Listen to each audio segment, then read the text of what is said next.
Soy Giovanni Edwards y desde Flow Wellness Center, un centro de bienestar integral, te doy la bienvenida a Cosa de Hombres. Cada semana me sentaré con amigos, profesionales de la salud y referentes de la sociedad a compartir experiencias, aprendizajes y emociones que nos atraviesan a todos, para descubrir que, aunque nuestras historias sean distintas, al final todos transitamos más o menos por las mismas batallas. Cosa de Hombres, un lugar seguro para hablar de lo que muchas veces callamos. Bueno, el episodio del día de hoy es para mí personalmente muy fuerte y emocional. Hoy comparto este espacio con un doctor que ha sido muy importante para mí, para mi matrimonio y para mi familia, porque nos acompañó en todo el camino de nuestra búsqueda de ser padres y con el cual queremos hablar un poco más de un tema bastante complicado de procesar para las parejas que son los problemas de fertilidad. Querido doctor José Yangreco, bienvenido a Cosa de Hombres. Bueno, muchas gracias Giovanni por la invitación. Estoy muy emocionado por este proyecto tuyo. Compartí tu pasar por toda esta etapa, ¿verdad? Y tratando de poder ayudarle a otras personas también a que se atrevan en este proceso difícil, pero mirando de nuestra perspectiva, ¿verdad? De lo que vive un hombre dentro de este proceso reproductivo. Entonces, tu idea me gustó desde el comienzo, luego por eso desde un principio te dije que sí, vamos a hacer esto, entonces así estoy a la orden. Tengo muchísimas cosas que hablar contigo, Doc, pero anticipo que en una de esas vamos a necesitar un segundo episodio, pero bueno, vamos a meternos a ello. Un poquitito, una info de vos. ¿Estás en pareja? Estoy casado, tengo una señora que también es ginecóloga, con la que comparto muchas experiencias y tenemos 4 hijos en casa. Tenemos 3 nenas y un varón. 3 nenas y un varón. Doc, ¿qué te llevó a elegir la carrera de ginecología? La carrera de medicina por lo general es una carrera muy que se viene repitiendo en familia o algo. Yo no sé si venís de la familia verdad que de sí. médicos. Mi historia de la medicina comienza cuando era niño, ¿verdad? Porque mi abuelo, el doctor Victorino Yangreco, era un famoso ginecólogo de la sociedad. Okay. Yo crecí con esa información y me acuerdo de que soy consciente que dije que yo quería ser médico, quería ser como mi abuelo, ¿verdad? Y después, durante la carrera, yo quería hacer en un principio cirugía, me encanta la cirugía, y en sexto curso, cuando pasé por la cátedra de ginecología, entré al capítulo de reproducción humana y me quedé fascinado, ¿verdad? Porque tiene áreas de cirugía muy amplias, ¿verdad? La cirugía reproductiva es un área fascinante, tiene mucho de tecnología, tiene mucho de investigación, tiene mucho de ciencia detrás de todo esto, y que era que completaba lo que yo quería. Entonces era algo obligatorio que yo haga ginecología para poder hacer después la parte reproductiva. Entonces yo me voy a la residencia de ginecología exclusivamente como un paso más para poder hacer reproducción. O sea, yo ya tenía decidido de esa etapa. O sea, que era una de mis siguientes preguntas. La parte reproductiva ya viene a ser como una nueva especialidad, sí, o especialización dentro de la ginecología. Pero no es exclusivo de la ginecología. O sea, por ejemplo, pueden haber urólogos que después hacen la parte reproductiva, o pueden haber otras especialidades también que pueden hacer. Pero lo recomendado para manejar la parte reproductiva es que vengas de la ginecología o de la urología como base de tu formación. Perfecto. ¿Y hace cuánto tiempo, Doc, lo venís haciendo? Mi inicio en la formación reproductiva comenzó en el año 2013 con el proyecto Neolife. Yo inicié mi formación, yo había entrado como primer fellow en la etapa de formación cuando se creó la clínica, y a partir de ahí estuve 3 años en formación como fellowship, ¿verdad? En Neolife, y hice en paralelo un máster en reproducción humana que terminé haciendo la pasantía en Valencia, ¿verdad? Y también hice un posgrado en Argentina, que fueron 2 años también, que también terminé haciendo la pasantía en Buenos Aires después, al terminar, ¿verdad? Y después fueron años de especialización, de cursos, para tratar siempre de estar actualizado dentro de la reproductiva, porque vos mismo sabrás que lo que hacíamos 5 años atrás, hoy en día ya eso va cambiando. Exacto. Y es muy rápido como va progresando todo, entonces necesitamos estar actualizados con esto.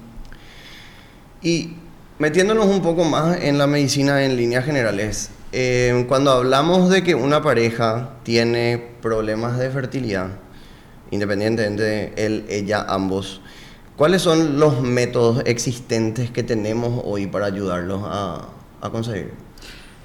Yo creo que lo primero es los métodos diagnósticos, Ok. Hoy en día los métodos diagnósticos tenemos una amplia gama de estudios que podemos determinar. Lo primero que trae una pareja, cuando acude a una consulta, dentro del mundo de la infertilidad, porque hay otro grupo de pacientes que no necesariamente tienen infertilidad, pero usan las herramientas. Ok.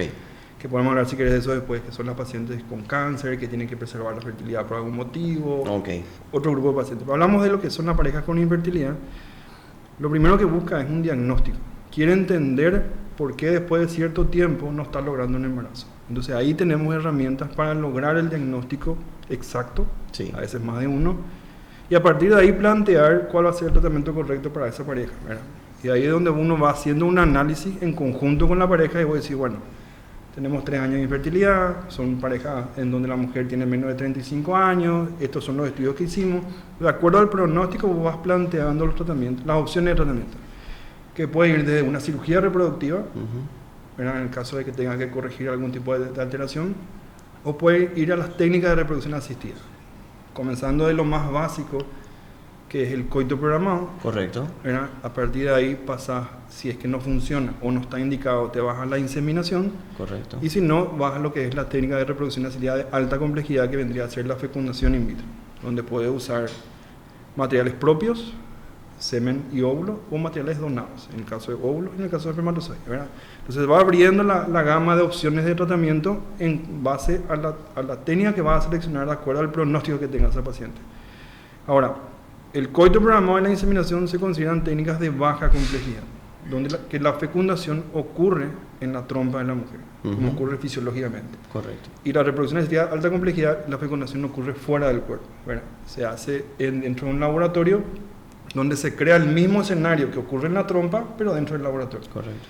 Y dependiendo de la calidad del semen, dependiendo del caso, se van viendo técnicas de fecundación diferentes. Pero uno va viendo en conjunto con la pareja cuál es el tratamiento que más se adapta para ella. Porque hay veces que puede ser una pareja que venga con muy buen pronóstico, ¿verdad? Que no necesita una fecundación in vitro, pero una pareja que ya pasó por mucho, que ya está con un estrés muy alto encima y te dice, nosotros queremos irnos al tratamiento más efectivo.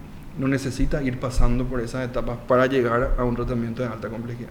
Genial, que me lleva a la siguiente pregunta. ¿Hay tasas de éxito sí, para ¿verdad? los métodos? Sí, vamos a hablar en líneas generales, Claro. ¿verdad? Porque vas dividiendo por el grupo de edad, ¿verdad? Pero si vos hablas de coito programado, las tasas de embarazo esperadas son alrededor de 10%. 10%. Es la misma que tiene cualquier pareja que tiene relaciones sexuales en los días de ovulación, suponiendo que está todo dentro del orden. Cada mujer, cada pareja tiene 10% de chance de embarazo por mes. ¿Y por qué? O sea, ¿y cómo llegamos al embarazo por accidente? Por todos los meses se existe, ¿verdad? Ahora, si no vamos al coito programado que se hace en pacientes con muy buen pronóstico, que tienen simplemente problemas ovulatorios, por ejemplo, las tasas de embarazo esperadas son 10%. ¿Verdad? La inseminación, que ya es seleccionar los mejores espermatozoides e introducir dentro del útero, las tasas de embarazo no llegan a 20%, es alrededor de 18%. ¿Verdad? Y la fecundación in vitro salta a 45% en promedio. ¿Verdad? Entonces, si yo te digo, mira, tener una enfermedad, un ejemplo medio incómodo, ¿verdad? Tener una enfermedad en donde tu chance de sobrevida es 0, y tengo estas 3 opciones, es decir, coito programado, inseminación o fecundación in vitro, y te digo 10, 20 y 45 para redondear, obviamente el tratamiento de elección siempre va a ser la fecundación in vitro. Claro. Y los tratamientos de baja complejidad van a pasar a ser casi obsoletos el día de mañana, porque la fecundación in vitro te da demasiadas ventajas. Claro. Y te da mucha información que puede ayudarte a que ese camino se acorte. Y las tasas de éxito son muy altas, ¿verdad? La calidez del set de Cosa de Hombres es gracias a los amigos de Plaza Hogar, donde vas a encontrar todo lo que necesitas para equipar, organizar y embellecer tu casa. Accesorios para la cocina, baño, artículos decorativos escolares, muebles, juguetes y mucho más. Gracias a Plaza Hogar por sumarse al proyecto Cosa de Hombres. Plaza Hogar transforma espacios y momentos. Doc, metiéndonos un poco en el campo de todo esto, para mí es salud mental, salud emocional.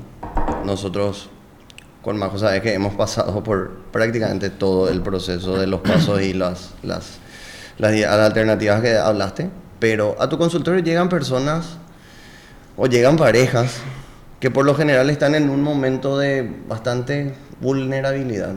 ¿Cómo haces para manejar eso, esa expectativa, esas emociones? ¿Cómo se hace?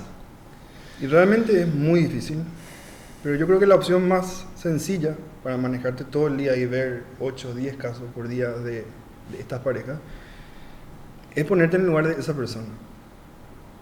¿Qué yo esperaría que me diga un médico que estoy viniendo con esa preocupación? Y eso hace que sea mucho más fácil. Ponerte en el lugar de la persona, ¿verdad? Que viene con una historia larga, que viene con fracasos, que viene con antecedentes ya de intentos fallidos, que viene con gastos muy grandes y con temor a lo que puedan llegar a estar. Uno tiene que ponerse en el lugar de la persona y manejar esa situación, ¿verdad? Entonces eso hace que a mí personalmente me ayude a entenderle a la pareja, a entender todo lo que trae detrás y hace que sea más fácil. Y es más fácil inclusive la conversación entre los tres, en el caso que son una pareja, ¿verdad? Correcto. Cuando ellos se dan cuenta que yo también entiendo la posición que están teniendo, ¿verdad? Pero hay una línea que trazás donde decís la empatía que tenés, doy fe de ella y voy a hablar de eso más adelante, pero es maravillosa. Pero hay una línea donde decís, me tengo que despegar un poquitito o llevo esta mochila de, o sea, ¿y cuántas mochilas todos los días las llevas a casa contigo? O sea, tengo un sistema, te voy a contar. Sí.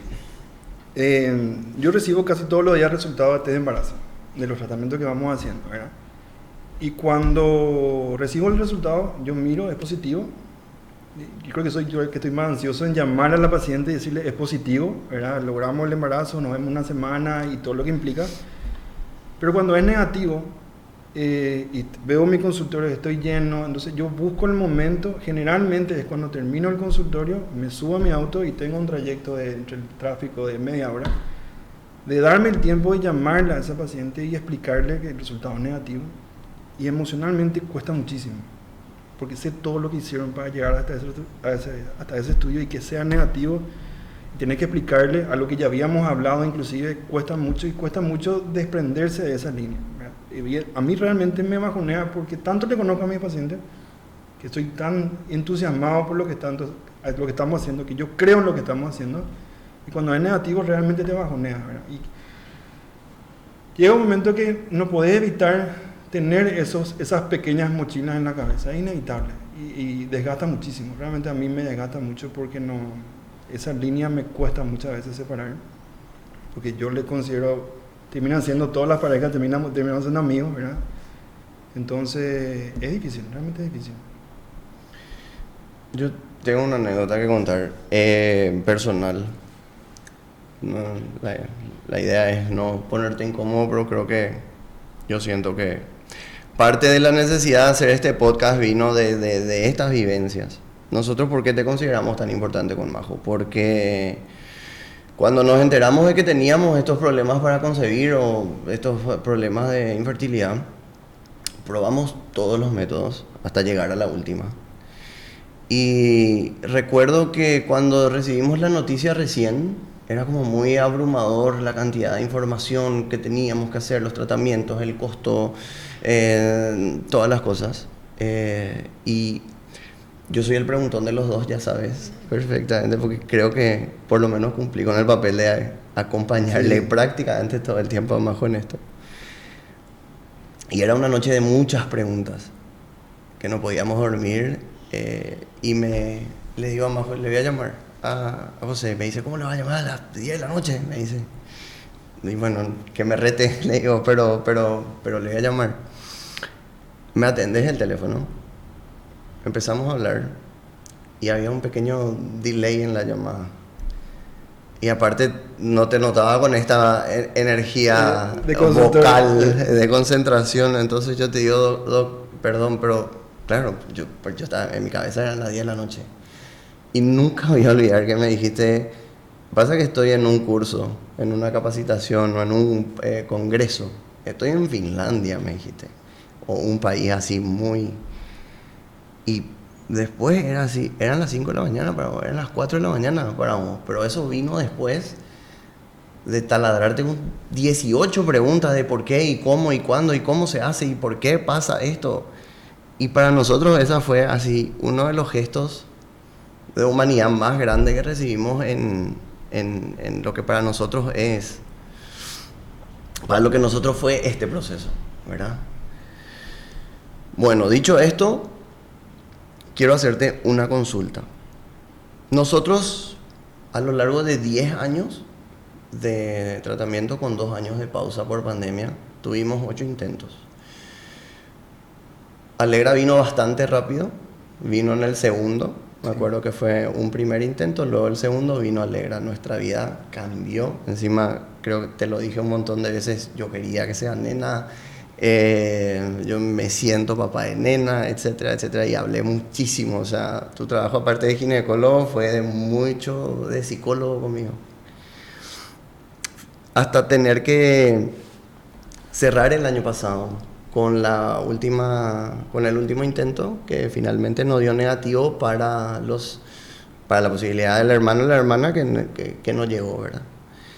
Sin embargo, yo me acuerdo que cuando se aproximaban a esos momentos finales de las últimas chances que teníamos de tratamiento, vos le habías sugerido a Majo que consulte con una psicóloga especializada en temas de fertilidad, Sí.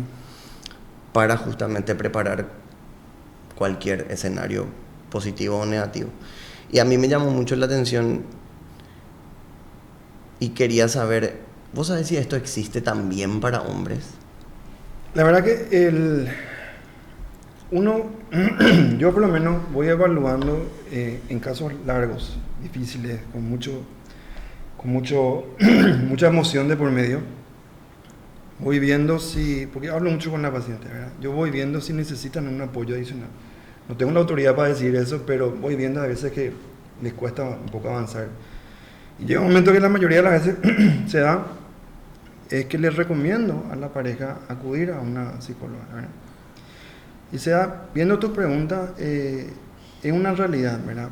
Yo siempre le mando a la mujer que se vaya con una especialista, tenemos especialistas, son psicólogas, que están especializadas en la parte reproductiva, no es una psicóloga convencional, sin demeritar, pero digo, son que se formaron en esto. Les remitimos a estas especialistas para acompañar el proceso, porque la mujer es la que vive el proceso físicamente también. Es la que se inyecta las hormonas, es la que se está haciendo procedimientos quirúrgicos, es la que se está haciendo la transferencia y de su cuerpo depende que se implante o no, aunque no de forma directa, ¿verdad? Entonces la mujer es la que lleva, voy a decir, la peor parte, física, pero no emocional, ¿verdad? Y tratando de responderte me doy cuenta que es una realidad. Al varón le cuesta más enfrentar esto, pero tiene una doble función.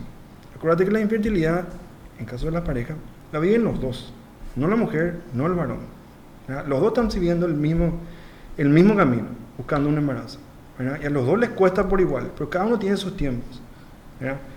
Y al varón muchas veces le corresponde un doble duelo, ¿verdad?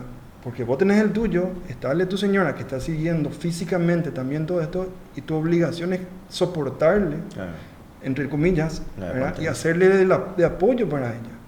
Entonces a vos te toca una doble función.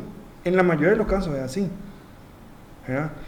Y faltan espacios para que los hombres puedan, a lo mejor sin su pareja, puedan tener una herramienta para enfrentar esto. Porque me quedé pensando mucho en la pregunta que habíamos hablado previamente y me quedé pensando en el papel del varón dentro de la reproducción. Y no sé si es en todos los casos, pero en la mayoría de los casos, por una cuestión cultural, la parte económica también repercute mucho en el varón más que en la mujer. Sí. Por más que los ingresos pueden que sean iguales o lo que sea, la parte administrativa de una familia muchas veces lleva al varón.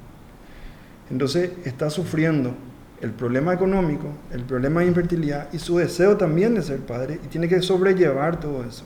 Y cómo manejar todo eso es muy difícil. ¿Sabes dónde está tu vehículo ahora mismo? Con el servicio de rastreo satelital de TrackMe lo sabes al instante. Ubicación en vivo, historial de recorrido, alertas de velocidad e incluso podés apagar el motor de manera remota. Tu vehículo es más que un medio de transporte, es parte de tu rutina, de tu trabajo, de tu familia. Si pasa algo, con TrackMe estás un paso adelante. Hay muchos servicios de rastreo, pero solo TrackMe es tan confiable que puede ser parte de tu familia. Yo me acuerdo cuando nosotros tuvimos las noticias de los diagnósticos y tocando ese punto vine a hablar con mis padres porque nosotros no íbamos a poder ser capaces de pagar toda la complejidad de los tratamientos. Y me acuerdo que Mi viejo se pone a llorar, la mamá mucho más fuerte, más emocional, más... Pero a papá le caían 2 lágrimas por ahí. Y me dice... Y yo seguía, pero el doctor dice, porque los dos, y si nos hacemos acá unos ajustes... O sea, yo le iba tratando y papá me para, me dice, no quiero saber nada. Sí, ya está, me dijo. Es un tema menos que tenés que tener encima. No sé si va a resultar, no sé si no, pero ya está, anda. Y con ese cascarón duro emocional de, bueno, y no quiero nada, entonces, y los dos nos miramos con Majo, lloramos los dos, y él también, y no sé cuándo, ya está, váyanse ya De está, esto no te preocupes, ¿verdad? Claro, totalmente, de esto no te preocupes, pero otra vez era, y bueno, y gracias, y yo le quise abrazar, y era como otra vez, pero yo sentí que esa enorme mochila que acabas de decir, tuvimos la bendición, de que estuvo cubierta, porque sí, es una responsabilidad que muchas veces... Sí, por eso te digo, el papel del varón es dentro de la pareja con infertilidad un papel fundamental, ¿verdad? Y no todos tienen la suerte, la bendición de tener padres que te puedan ayudar, y a veces que depende de ellos exclusivamente. Pero es un área que no se puede dejar de lado también, ¿verdad? Entonces, manejar todo eso es lo que le toca muchas veces al varón. Nosotros hace un tiempo con Majo, ambos en sus respectivas terapias, empezamos como a sacar un poco el tema tabú de hablar de esto. De hecho, que le explicamos a Alegra en su entendimiento lo que fue este proceso, porque ella pedía al hermano, ella pedía a la hermana. Yo me di cuenta que cuando la vecina, que es queridísima por nosotros, parte de la familia, y tiene una hija que es compañera de Alegra, está embarazada, yo me daba cuenta que tenía la carita enojada de por qué ella está. Claro. Entonces nosotros tuvimos esa conversación y empezamos por un camino de sacar el tabú y el miedo a comentar esto, en parte porque sentimos que era necesario llegar a hacer eso, y en parte porque estábamos tan hartos del ¿y ustedes para cuándo? ¿Y ustedes para cuándo? Y era así como yo tenía ganas de mirarle a la gente y decirle, dejen de preguntarme, porque es como uno no se imagina el dolor que causa o la carga que le pone en otra persona en preguntar, porque ya se está poniendo grande, y va a querer el hermano, y va a querer la hermana, y o sea, dejen de preguntar, porque también del otro lado considero súper válido a la persona que no quiere tener hijos, y también tener que dar una explicación me parece innecesario. O sea, ¿por qué tenemos que pasarnos la vida dándole explicaciones a los demás? Me parece una locura. Y fíjate que en el caso de ustedes, la pregunta que le hacían y que le costaba responder a cuándo van a tener el hermano. Uh-huh. Pero hay mucha gente que le dicen cuándo van a tener hijos, que Claro. ustedes les fue más fácil porque Sí. ya tenían a Alegra en casa. Exacto. Pero hay pacientes, parejas que no lo lograron. O porque hicieron el intento y no se dio, o porque no pudieron hacer el intento. Exacto. Por el motivo que sea, o porque simplemente decidieron no tener hijos. Entonces la sociedad presiona mucho, ¿verdad? El ambiente social en sí de donde nos vivimos hace que sea casi culturalmente obligatorio que una mujer al final de su vida tenga su hijo alrededor, ¿verdad? Y me llamaba la atención que cuando empezamos a hacer este ejercicio de sacarnos la mochila de decir las palabras in vitro, de decir fertilización asistida, etc. Claro, como vos decís, se hace mucho más fácil cuando la pequeñita ya está de tu mano, ¿verdad? Sí. Pero como la gente empezaba a empatizar, o sea, me pasaban las dos cosas. Yo me sentía mucho más tranquilo de hablar de esto, y encontraba por un lado el que me decía, bueno, pero ¿quién es el que no puede? Él o ella. Y tipo, o vos, ella ¿qué te importa? O sea, no era el punto. Y segundo, encontraba muchísima empatía. Y empecé a encontrar casos de gente súper conocida y cercana que de repente a nosotros nos pasó, nos costó a nosotros no sé cuánto. Que nadie habló. Y digo, y nunca nadie habla. Y mucho menos los hombres. Sí. Pero eso, a mí por ejemplo, yo estoy en esto hace 12 años. ¿verdad? Las conversaciones que tengo con la gente no médica fue cambiando muchísimo, ¿verdad? Porque antes me preguntaban tímidamente a qué me dedico, cómo son los casos que yo veo en mi consultorio. Obviamente nunca hablo de cosas personales ni nada, pero le interesaba saber qué estoy haciendo. Hoy en día ya le es más fácil a la gente hablar de esto en una cena, en una reunión social, en un cumpleaños. Se habla como si fuera un tema común de la fecundación in vitro. Me dice, che, fulana se hizo fecundación in vitro con ustedes, lo que sea. Ya es algo más abierto, ¿verdad? Y una de nuestros pilares justamente es la formación y la información, ¿verdad? Nosotros queremos quitar ese tabú de lo que es la infertilidad y que sea como una patología más, ¿verdad? Que uno tiene una diabetes, usa insulina, uno tiene infertilidad, tiene que hacer un tratamiento, pero no tiene que ser un problema ni un estigma de alguien que tuvo que recurrir a un tratamiento para poder ser padre. Exacto. ¿Verdad? Y de a poco eso tiene que ir cambiando. Qué maravilloso es lo que decís, porque cuando compartía este espacio con unos amigos psicólogos al que todavía no fueron invitados, pero que están en agenda, me decían, vos ponete a pensar en hacer el ejercicio de por qué, y lo dije en el primer episodio con Raúl, ¿por qué podemos tan abiertamente decir pasame mi Miscardi para bajar la presión, pero nadie se anima a decir que no tomó su ansiolítico o su antidepresivo? Sí. Me decía este amigo, hacé la prueba. Entra a un lugar de control, le llama él, como que es cuando todos te conocen, donde todo está tranquilo y donde cualquier puede decir hasta cualquier barra basada. Y decir, de veras, me olvidé mi antidepresivo hoy. Pero Ana, por favor, ¿cómo te miran? ¿Entendés? Entonces es genial lo que decís en cuanto a que sea una patología más, ¿lo dijiste, verdad? Doc, vamos a salir un poco de la parte emocional y te pregunto médicamente. ¿Consideras que estos casos de problemas de fertilidad o de infertilidad van en aumento, están iguales que años anteriores? Van en aumento, ¿verdad? Pero el motivo principal es, yo siempre le uso de ejemplo a mis padres, ¿verdad? Mi mamá le tuvo a mi primera hermana cuando tenía 18 años. Okay. A los 20 me tuvo a la segunda, a los 21 ya me tuvo a mí, y a los 24 años le tuvo a mi última hermana, somos 4, ¿verdad? O sea, antes de 25 años tuvo 4 hijos. Correcto. O sea, las posibilidades de embarazo que tenía en ese momento mi madre eran altísimas, ¿verdad? Hoy en día las mujeres comienzan a buscar su primer embarazo después de 35 años. Entonces, la postergación de la maternidad, porque la mujer tiene que formarse, tiene que estabilizarse laboralmente, y ahí recién comienzan a pensar en buscar un embarazo. Eso fue cambiando con los años.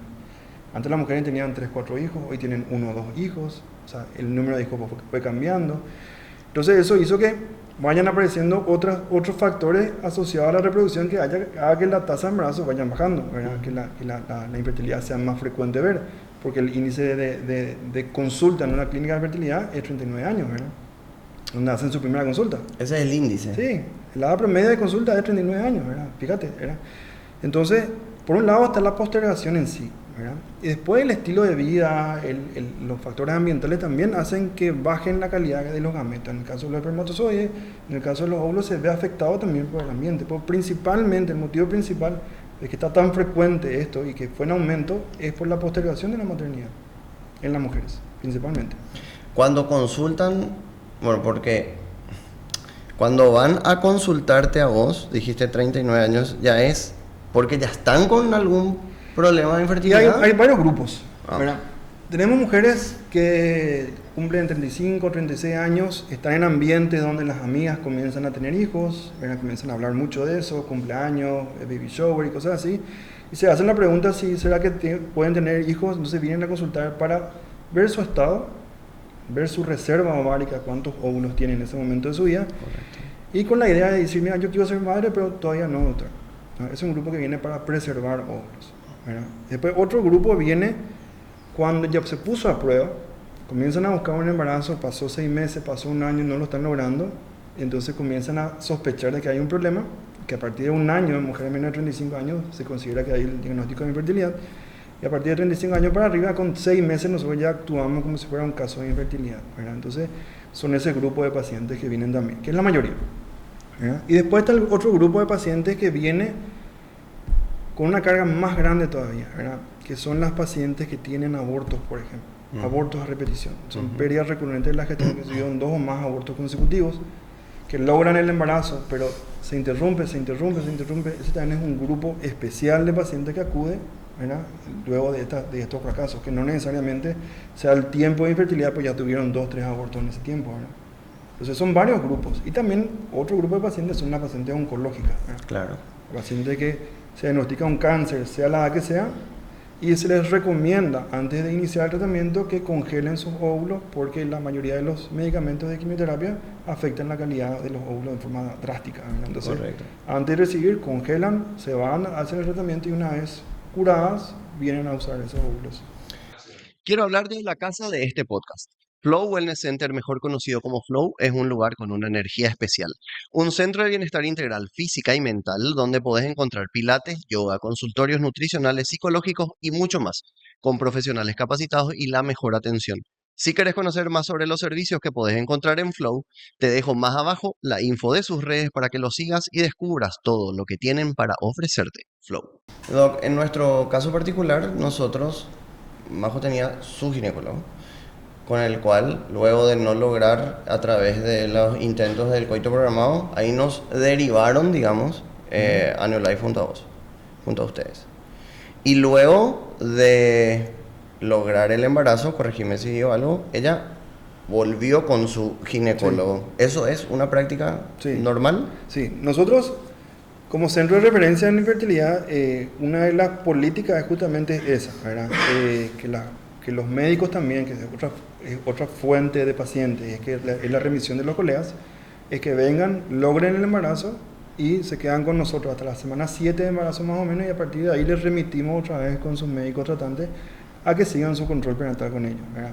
Nosotros nos ponemos en comunicación con ellos, les comentamos los resultados y ellos siguen el embarazo como una embarazada más, ¿verdad? Pero la idea es que sea así, el mecanismo sea así. Perfecto. Y bueno, cuando yo te expliqué que quería hacer este espacio, fue porque te dije que quería hablar de esto, quería hablar un poco de todo lo que es fertilidad y te dije, quiero hablar de salud mental en hombres, de todo un poco. Y saliendo un poco de la medicina y tu especialización, te quisiera preguntar, ¿vos consideras, sin mencionar cuál es, si no tenés ganas, pero podés identificar crisis de salud emocional, de salud mental que has tenido? Sí, ¿Sí? sí, tengo puntuales, ¿verdad? Crisis muy importantes, en donde llegó el momento de crisis personales que yo dije que no estoy pudiendo solo. Yo necesito una ayuda adicional, ¿verdad? Y consulté, hice las consultas necesarias, ¿verdad? Consulté con psicólogo, Fuiste a terapia, te iba a preguntar. fui a terapia y me ayudaron o sea, uno cuando va entrando en crisis uno se da cuenta muchas veces, ¿verdad? Que no Sí, está logrando, de que ¿verdad? sí. Mi primera herramienta de solucionar las crisis siempre es mi pareja, ¿verdad? Como somos ambos médicos, los dos conversamos mucho de lo que vivimos día a día en nuestra especialidad, entonces eso hace que sea un poco más fácil llevar la especialidad en sí, pero en lo que es la vida personal, tengo una familia realmente muy unida, que compartimos mucho y de forma muy frecuente, que son mi primer soporte, ¿verdad? Mis amigos, ¿verdad? Que tengo varios grupos de amigos donde trato de dividirme para cumplir con todos, también son un apoyo emocional, pero llega un momento que uno dice, ¿sabes qué? Yo necesito una ayuda, un plus más de ayuda, ¿verdad? Y ahí es donde entra la terapia y cuesta dar ese paso. Cuesta dar. Cuesta. Quiero volver después a la terapia, pero te pregunto, además de la terapia y para los que nos escuchan, ¿vos consideras, tenés alguna herramienta adicional que te ayude a volver, meditación, ejercicio, algo que haces que, además de la terapia, porque quiero volver, pero que te sirva para encontrarte, para volver a... Para mí, mi terapia diaria es el ejercicio. Realmente, en forma personal, es el ejercicio. Y tuve mis épocas donde hacía en forma rutinaria, después por cuestiones laborales dejé, siempre encontraba una excusa, pero al retomar el ejercicio realmente es lo que me ayuda a concentrarme. Me gusta mucho ese ejercicio, ¿verdad? Y es mi momento de terapia personal, ¿verdad? Donde analizo generalmente los problemas que estoy teniendo, de cómo voy a enfrentar, de qué alternativas tengo y cosas así, ¿verdad? Eso en forma diaria, ¿verdad? Exacto. Pero hay veces que necesitas un plus. Y acá vendría una pregunta combinada en tu opinión personal. ¿Por qué consideras que a los hombres nos cuesta más hablar de terapia, hablar de psicólogo, hablar de psiquiatra, de todo? Eso sería uno.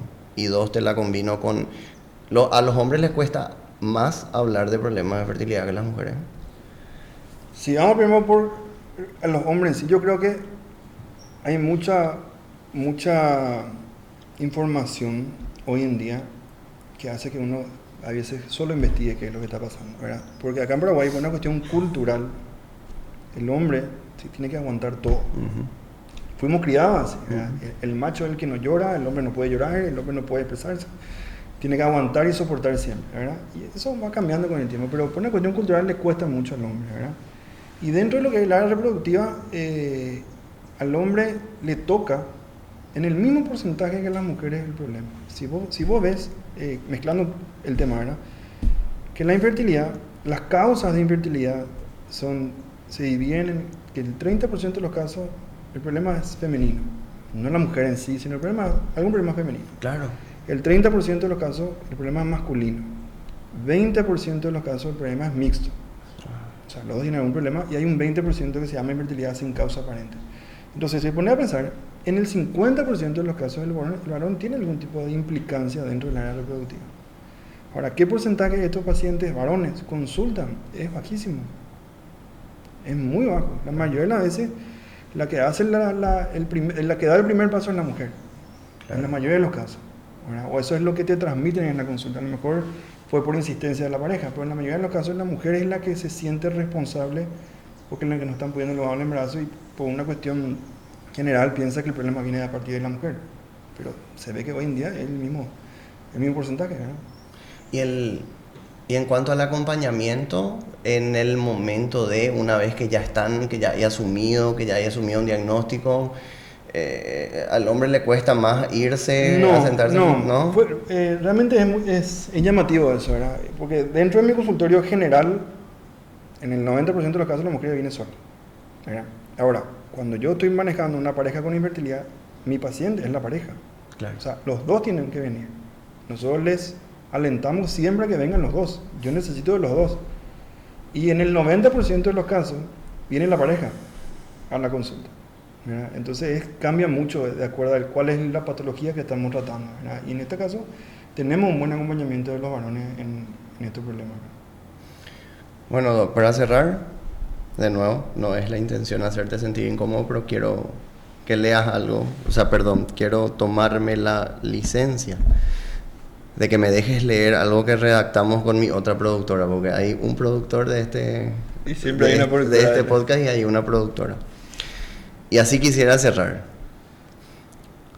Doctor Jan Greco, creo personalmente que todo buen médico debe reunir en igualdad de condiciones la cualidad de buen científico como la de buena persona. Y en nombre de Alegra, de María José y mío, estamos muy felices de que hayas pasado por nuestras vidas. Tendría muchísimo más que hablarte, pero por el momento te digo gracias por venir, gracias por habernos acompañado y muchísimas gracias por pasar por Cosa de Hombre. Bueno, mira, la verdad que el agradecido realmente soy yo, ¿verdad? Porque el haber sentido que ustedes pusieron su confianza en mí es un compromiso que yo asumo y son todos los días pequeños compromisos que voy asumiendo.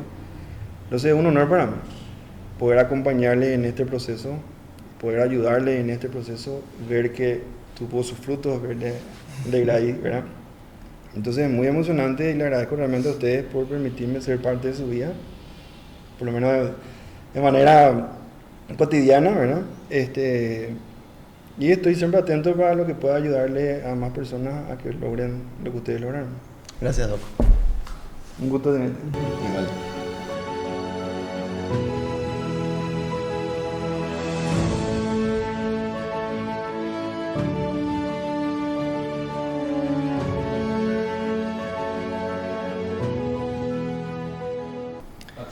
Te cuento una anécdota que para mí es genial. Cuando Majo tuvo un embarazo absolutamente normal. Sin embargo, yo estaba, me acuerdo, durante ese proceso montando mi negocio. Entonces, todas las ecografías, porque me jacto de haberle acompañado prácticamente a todas las ecografías, eran siempre 6, 7 de la tarde. Uh-huh.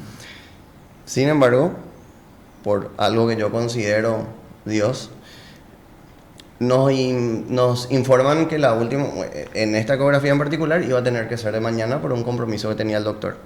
Vamos a la ecografía y ahí empezamos a darnos cuenta que había algo malo en el latido del cordón y demás. Entramos en pánico los dos.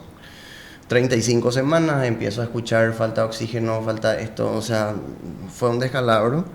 Ninguno de los dos teníamos nuestros teléfonos celulares. Salimos, nos dice el doctor, su doctor quiere que le llamen al llegar a casa. Vamos volando a casa, llegamos. Estoy haciendo más corta la anécdota de lo que debería, pero le llamamos al doctor y nos dice, Alegra tiene que nacer un poco antes. Y los dos le decimos, ok, ¿pero cuándo? No, hoy, esta mañana. Eran las 8 de la mañana. ¿Cómo le digo? Y sí, 11:30 de la mañana. Nos vemos, ya hay quirófano reservado y nos vamos. Preparamos el bolso más ridículo que te puedes imaginar, porque en ese apuro eran 3 zapatos, 4... Un metro ya va. Nada, ridículo. Vamos, Majo llega, tenía 18 algo de presión, lo cual médicamente hablando no le podían dar ningún medicamento para bajar la presión antes de entrar al quirófano.